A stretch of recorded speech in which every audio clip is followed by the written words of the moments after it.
वो रात थी जब शहर सो रहा था, लेकिन आसमान जाग रहा था। एक घर में किसी की पलकों पर नींद थी, मगर दिल किसी अनदेखी पुकार का इंतजार कर रहा था। अचानक नूर की हल्की सी लहर उतरी और दरवाजे पर ऐसी हस्तियां खड़ी हुई जिसकी आहट भी इज्जत से कांपती है। वो सोचा, अगर नाम से पुकारूं तो बेअदबी होगी, अगर खामोश रहूं तो वह अजब सफर कैसे शुरू होगा जिसके लिए सारी कायनात को थाम दिया गया है। तभी एक हुक्म आया, नर्म भी से भरा भी, कदमों को चूमो ताकि तेरे होठों की ठंडक से वो आंख खुल जाए जो खुली तो जमीन और आसमान के पर्दे उठने वाले हैं। होंठ झुके, कदमों से लगे और नींद टूटी। एक नजर उठी जिसे देखकर फरिश्तों तक ने सांस रोक ली। सामने नूर से बनी सवारी थी, सफेद, चमकदार, इतनी तेज कि हर कदम पर फासले हार मान जाएं। बुलावा कहीं ऊपर से आया था, जहां न वक्त की पकड़ है न मसाफे की हदें। यह सफर फूलों से भरे बागों के बीच से भी गुजरने वाला था और आग से भरी गहराइयों के ऊपर से भी। इसमें मुस्कुराते चेहरों की भी चमक थी और चीखों से भरी आंखों के भी मंजर। कहीं कुछ लोग अपने ही किए का फल काटते दिखने वाले थे, कहीं ऐसे दरवाजे खुलने वाले थे जिन्हें अक्ल समझना चाहे तो थक जाए। कौन था वो मुसाफिर, किसने उसे बुलाया, उसने किन चेहरों को देखा और लौटकर इंसानों को कौन सा राज सुनाया? यही सिलसिला अब शुरू होने वाला है। लेकिन याद रखना, यह कहानी सिर्फ सुनने के लिए नहीं, अपने दिल के आईने में खुद को पहचानने के लिए है। शबे मेराज इंसानी तारीख के उन अनोखे लम्हों में से एक है जिसका तसव्वुर भी दिल को हिला देता है। आम रवायत के मुताबिक यह वाकया हिजरत से तकरीबन 1 साल पहले रजब की 27वीं रात को पेश आया। उस रात शहर खामोश था, लेकिन एक मुबारक घर में एक नूरानी हस्ती आराम फरमा थी। आंखें बंद थीं, दिल अपने रब की याद में रोशन था। तभी अल्लाह ताला के हुक्म से फरिश्तों के सरदार जिब्रील अलैहिस्सलाम नूर से घिरी मखलूकात के साथ आसमान की बुलंदियों से उतरते हैं। उनके साथ जन्नत की एक अजीबोगरीब सवारी भी थी, सफेद, चमकती हुई, कदमे खच्चर से कुछ कम, चाल में बिजली से भी तेज, हर कदम वहीं तक पहुंचता जहां तक नजर जा सके। यह वो थी। जिब्रील अलैहिस्सलाम घर के अंदर आते हैं, हाथ बांधकर उस मुबारक जात के कदमों के पास खड़े हो जाते हैं और सोच में पड़ जाते हैं कि कैसे जगाएं। तभी अल्लाह का इरशाद होता है कि मेरे महबूब के कदमों को अपने होठों से छू ले, तेरे होठों को मैंने इसी दिन के लिए काफूर की ठंडक दी है।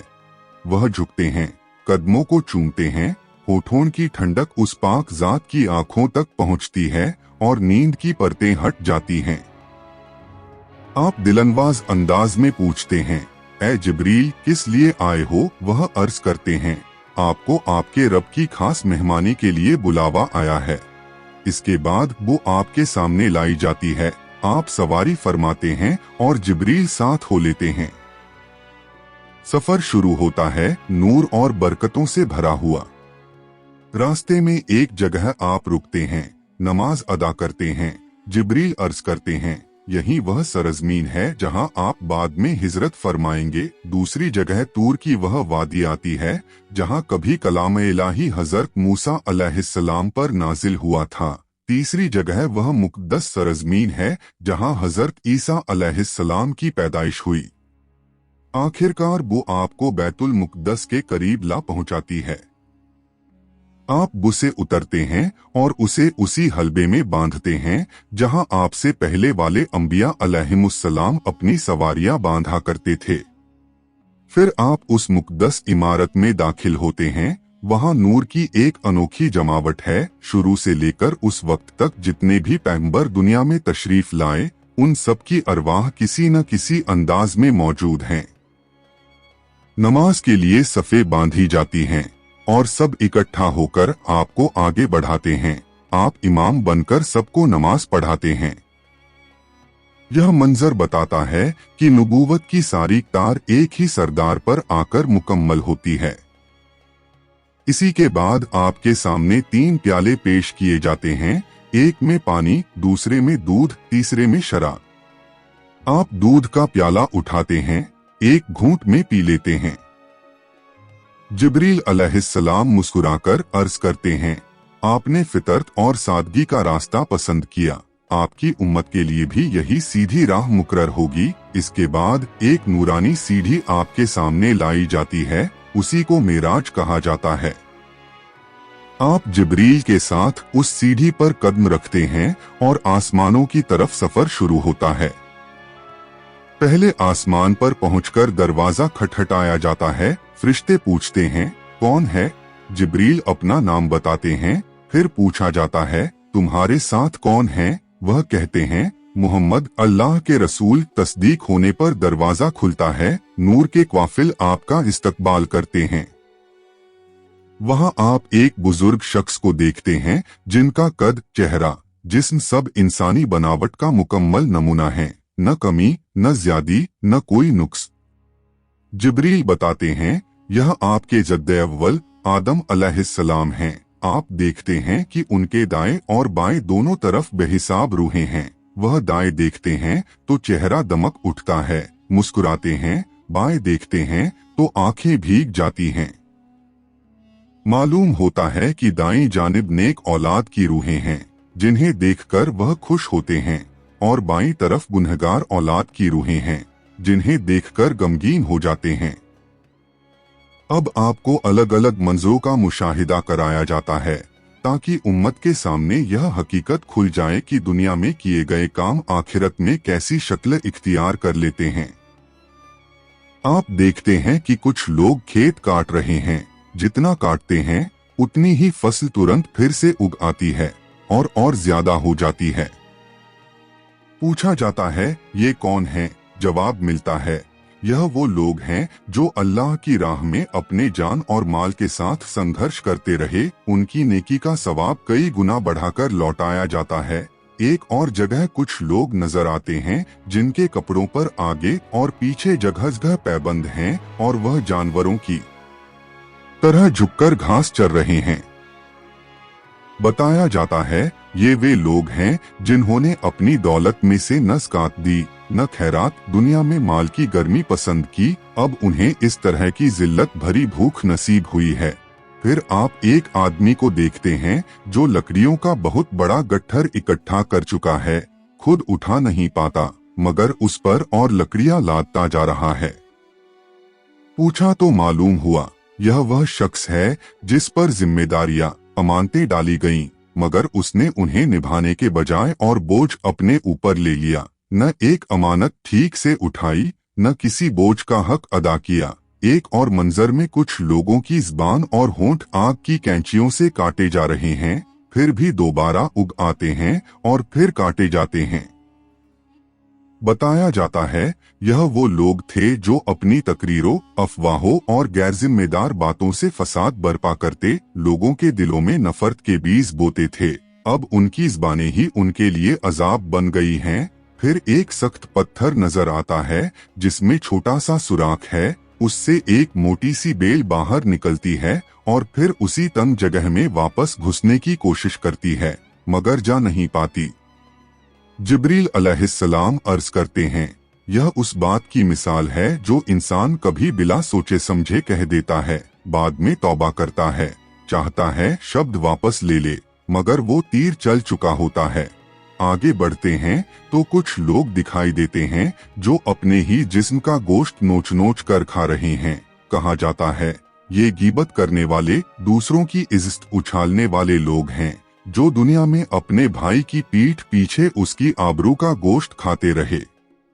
पास ही कुछ लोग हैं जिनके नाखून तांबे के बने हुए हैं, वह अपने चेहरे और सीने को खुद ही नोच रहे हैं।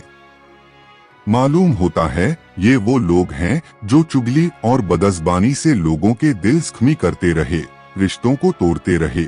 एक और कौम दिखाई देती है जिनके होंठ ऊंट के होठों की तरह मोटे हैं और वह आग के अंगारे निगल रहे हैं।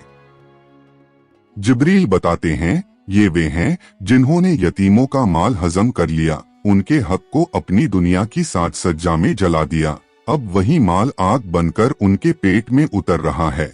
आगे कुछ लोग नजर आते हैं जिनके पेट बेंतहा फूल गए हैं। उनके अंदर सांप और डरावनी मखलूक घूम रही है।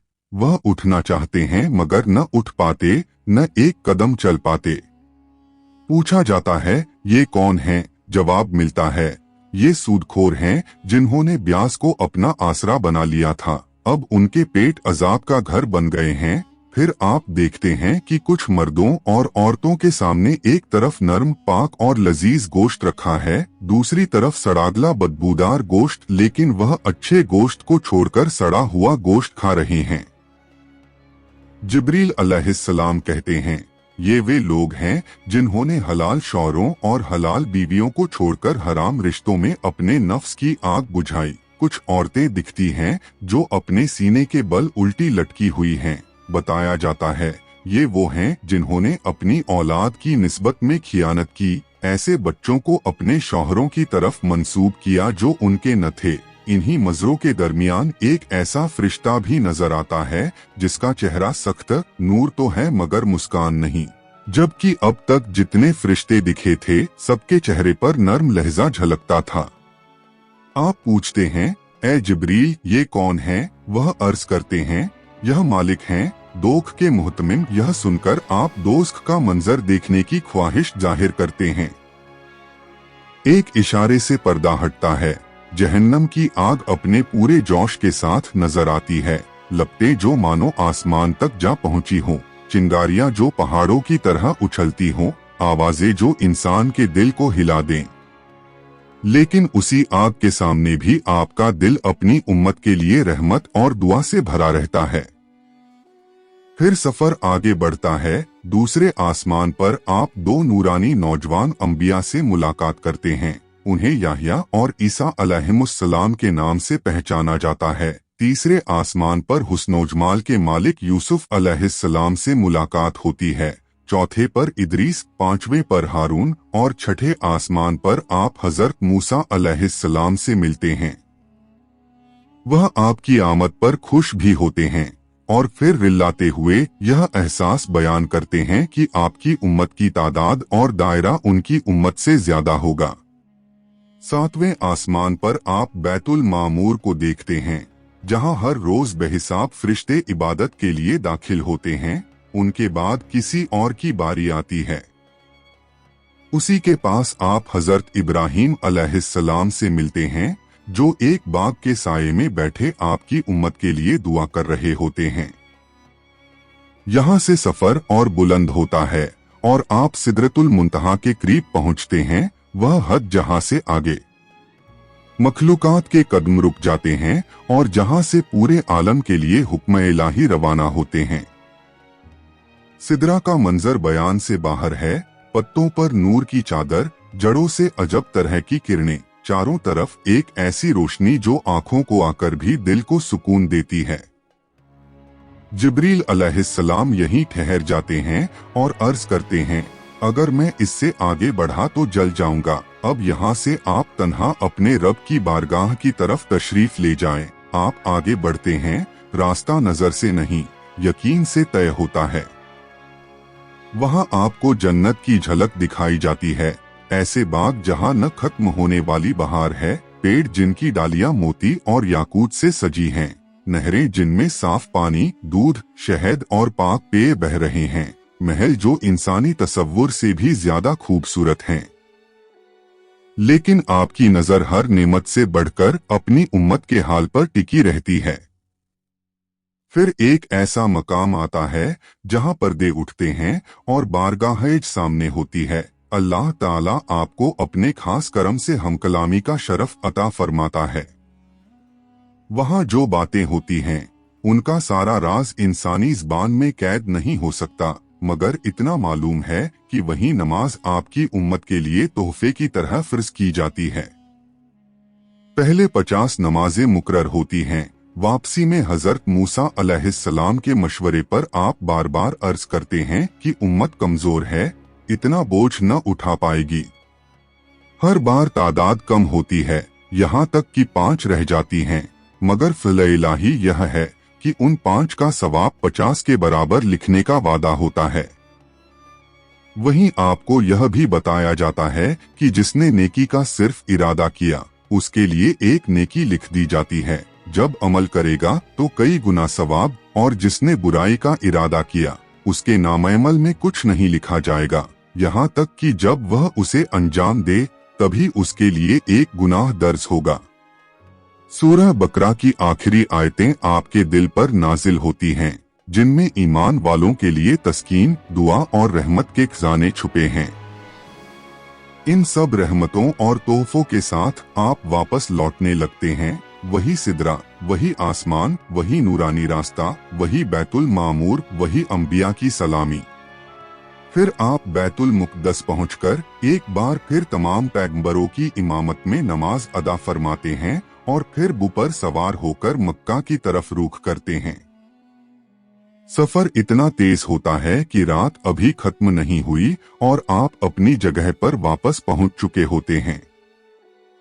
सुबह की पहली रोशनी के साथ आप सबसे पहले उम्मे हानी के घर यह पूरा वाकया सुनाते हैं। वह घबराकर अर्ज करती हैं कि लोग आपका मजाक उड़ाएंगे, यह बात खुलकर मत कहिए, लेकिन आप फरमाते हैं कि यह हक है, मैं इसे जरूर बयान करूंगा। हरमे काबा में आप बैठते हैं तो अबू जहल से सामना होता है। वह तंज भरे लहजे में पूछता है, कोई नई बात? आप इत्मीनान से बताते हैं कि मैं आज रात बैतुल मुक़द्दस गया था और वापस आ गया। वह हैरत और मजाक के मिले जुले अंदाज में कहता है, यानी तुम एक ही रात में वहां से होकर सुबह यहाँ मौजूद हो। अगर मैं पूरी कौम को जमा करूं तो भी यही कहोगे?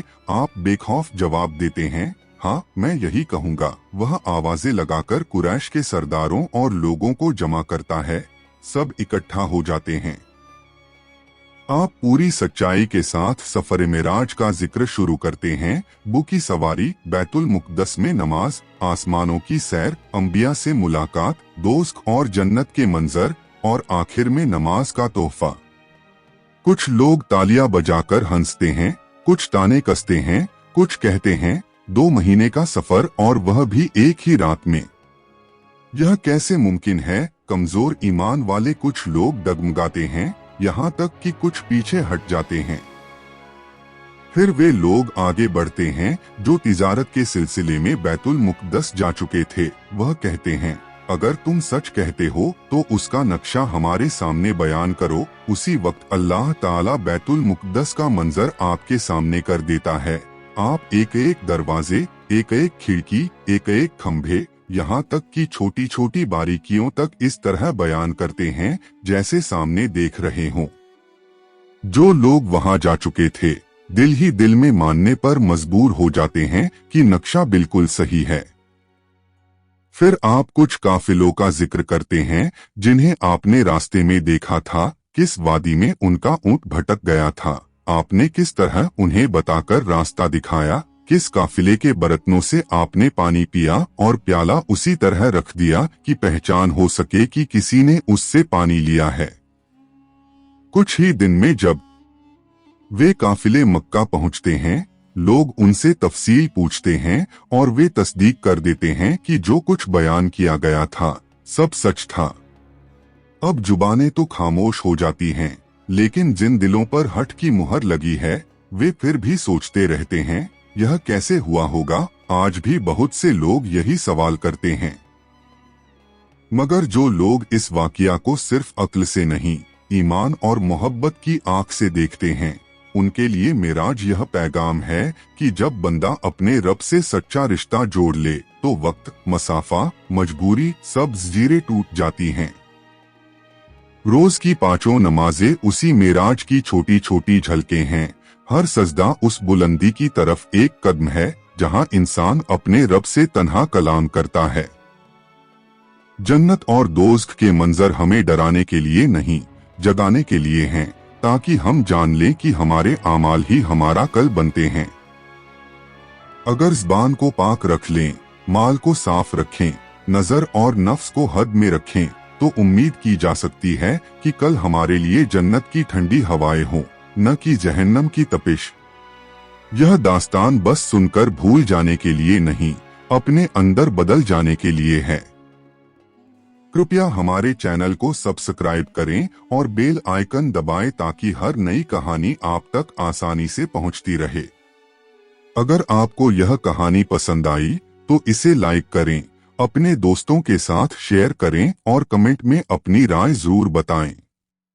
आपकी मदद और समर्थन से हमारी कहानियों का सफर लगातार आगे बढ़ता रहेगा।